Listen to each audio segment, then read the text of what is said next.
السلام علیکم ګرانو دوستانو، نننۍ ویډیو د زموږ د اسټابري په حوالې سره اسټابري خوړلو نه څه نقصانات دي او ډاکټرانو سختۍ سره منع کړې ده چې اسټابري به نه خورئ، د اسټابري نه پرهیز وکړئ، دا به خپلو کورونو ته نه وړئ،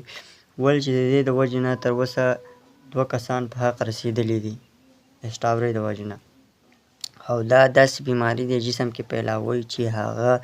انسان د کینسر د مرض هم مبتلا کولی شي. نو اسټابري د خوراک نه به سختۍ سره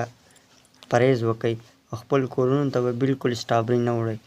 ولې چې دا هغه بیماریانې په جسم کې خوري چې د هغو علاج بیا ناممکنه وي. نو د دې سره اسټابري خوړل نقصان څنګه دی چې اسټابري معنې درې قسمه سپری کېږي په ورځ کې، سهار، ماسپښین، ماښام. په ورځ کې پې 3 قسمه سپری کېږي، سهار، ماسپښین، ماښام. نو د دې سپری د وجې نه دا اسټابري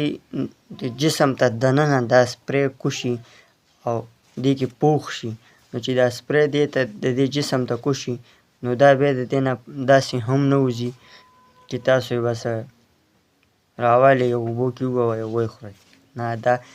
دا جسم دا سپری دا اسټابري چې تاسو بیا وخورئ نو دا سپری ستاسو په جسم کې بیا دننه خور شي او دا داسې وایرس په دې جسم کې پرېږدي چې د دې نه بیماریانې جوړې شي، مختلف بیماریانې. نو ډاکټرانو صاحبانو وینا دا ده چې د اسټابري د خوړلو نه به ډېر پرهیز وکړئ او دا به بالکل نه خورئ، ولې چې دا جسم دپاره نقصان ده دی او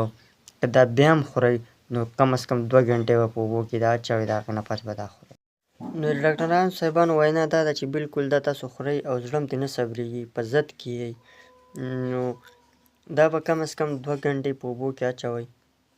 او هغې نه پس به دا وینځئ او بیا به دا خورئ. نو بیا به هم تاسو له 30 نه 35% دا بیا هم تاسو له نقصان درکولی شي او تاسو د بیمارۍ باعث جوړېدلی شئ او دې نه دغه بیماریانې جوړېږي چې کینسر وغیره وغیره چې تاسو علاج یې ډېر مشکل وي. نو خپل صحت روغ ساتلو دپاره د اسټابري نه پرهیز وکړئ، دا څه ښه شی نه دی او دا مه خورئ. نو انشاءالله تاسو به روغ جوړ یئ او چې اسټابري تاسو خورئ نو تاسو ته به ډېر نقصانات په دې کې تر مخې شي. نو خپل خیال وساتئ، خپل صحت خیال وساتئ، خپل د ماشومانو خیال وساتئ او خاص طور پر